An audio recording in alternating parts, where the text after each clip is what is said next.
5, the distance from a point to a line in r squared and r cubed. So let's just recall from grade 10, we know that the shortest distance from a point to a line, so any point to any line, okay, is not going to be on an angle. It's going to be on a direct path that's perpendicular to that line, okay? So it intersects that line at a 90-degree angle. So please note, there's only one shortest distance between this path, okay? And just to recall, I know we did this in grade 11, if we wanted a distance of, let's just say 5, we would have two distances that are 5. But in the middle, the perfect one, there's only one shortest distance, okay, between a point P and a line ax plus by plus c equals 0. Okay, so we have an equation here. This is the equation for the distance between a point, from a point to a line. Okay, where d right here represents the distance between the point and the line defined by ax plus by plus c. Okay, so let's go ahead and just dive right into this equation. Okay, example 1, determine the distance from this point here to this line. Okay, so what we want to do is we want to find the magnitude of the line. Sorry, not the magnitude. We want to take the equation and just sub in x and y. Sorry, these bars right here, what we're going to do is we're going to actually take the absolute value. So we're going to have 5, we have 5x minus 3y, 5x minus 3y plus 15, okay, on the top. And then we're going to root a squared plus b squared. So 5 squared plus negative 3 squared on the bottom. Okay, so what is 5 times negative 6? It's negative 30. Negative 3 times 4 is minus 12. Then we have plus 15. Okay, we're going to take the absolute value of the top. On the bottom, we have 25 plus 9. Okay, so what is negative 30 minus 12 plus 15? So I get negative 27 over root 34.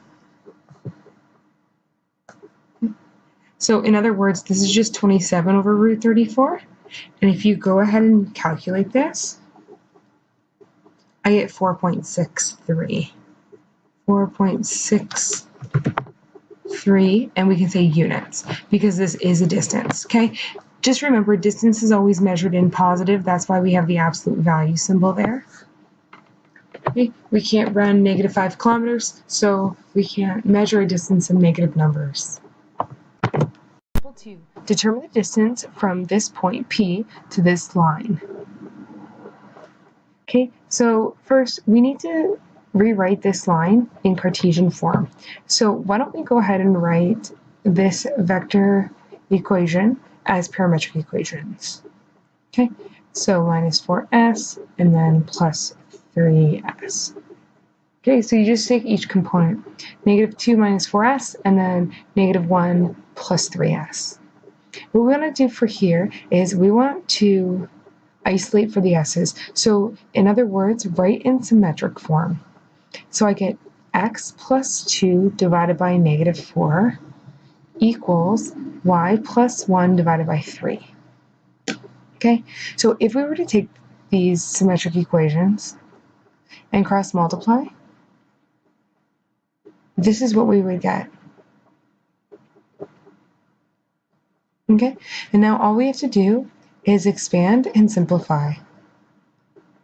Negative 4y minus 4. Okay, bring everything over. I get 3x plus 4y. Then we have 6 plus 4. So this is my Cartesian equation for the equation of this line. Now let's go ahead and find the distance between this point P and this equation. Okay, so 315 plus 4, negative 9, plus 10. And we're going to take the absolute value of that on the top. And on the bottom, we're going to go 3 squared plus 4 squared. So I get 45 minus 36 plus 10 on the top.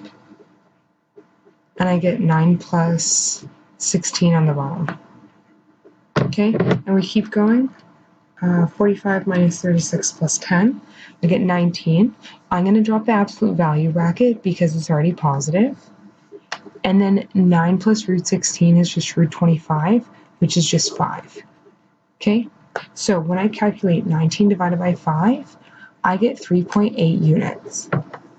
So therefore, the distance between this point and this line is 3.8 units. We're going to calculate the distance between these two parallel lines. So when we have two parallel lines, we know that for every point on one line, the distance, the shortest distance, I should say, between that line and the other line, of course at perpendicular at 90-degree angles, okay, is going to be the same distance. So all we really have to do is find one point on one line and then go ahead and use the equation that we have in order to find the distance between that point and the other line. So let's take this equation and let's find the x-intercept. So that's when y equals 0. Okay, so we go ahead and sub in 0 for y, and we solve, and we get the point 12, 0. Okay, now we're going to use this point in our distance formula, like the distance between a point and a line. So in the numerator, we want to use, by the way, this point is on, let's call this line 2. Then we want to find the distance between line 2 and line 1. So we have to sub in 12, 0 into line 1. Okay, so 5x minus 12y plus 60, and we're going to find the absolute value of that. And then in the denominator, we're going to find 12 squared plus 140,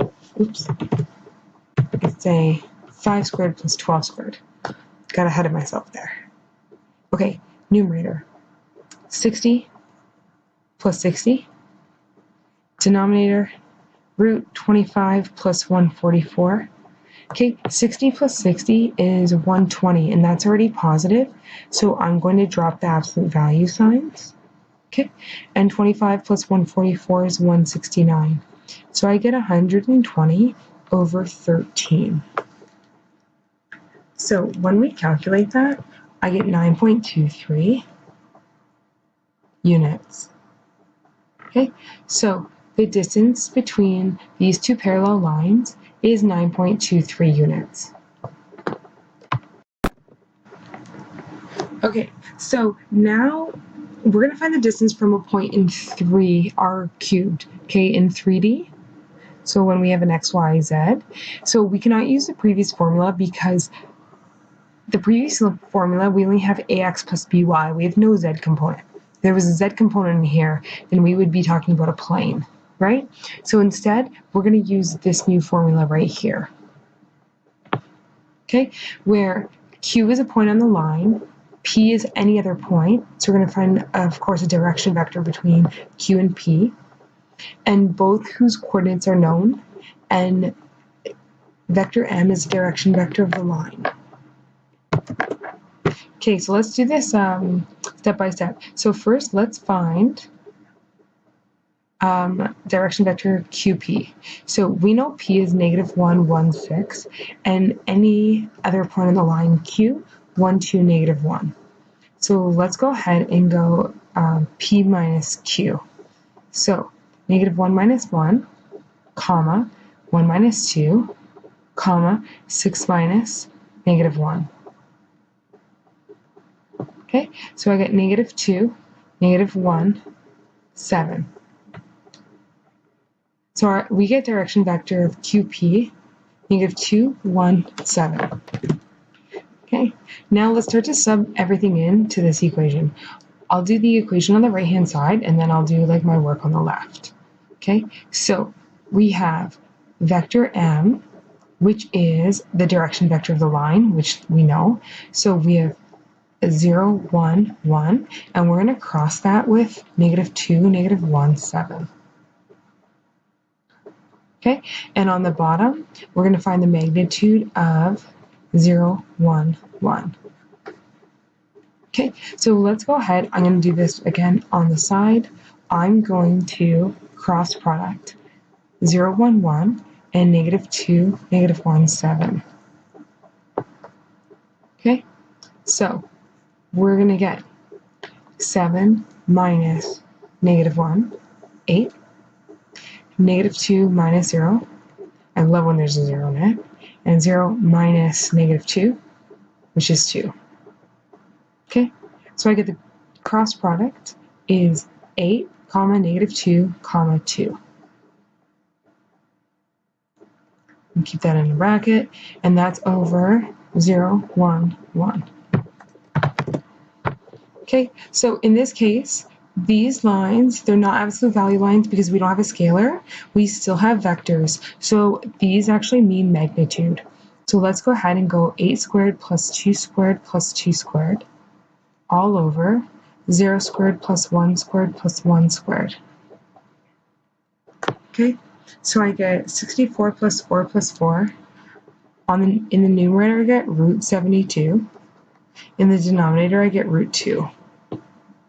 Okay, if we were to just go ahead and plug this into our calculators, okay, I get 50.9. Let me just double check that. Root 72 divided by root 2. Oh, I get something different. So I get 6.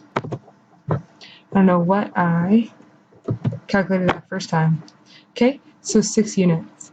So in 3D, the distance between this point P and this line, the line with this equation, is 6 units.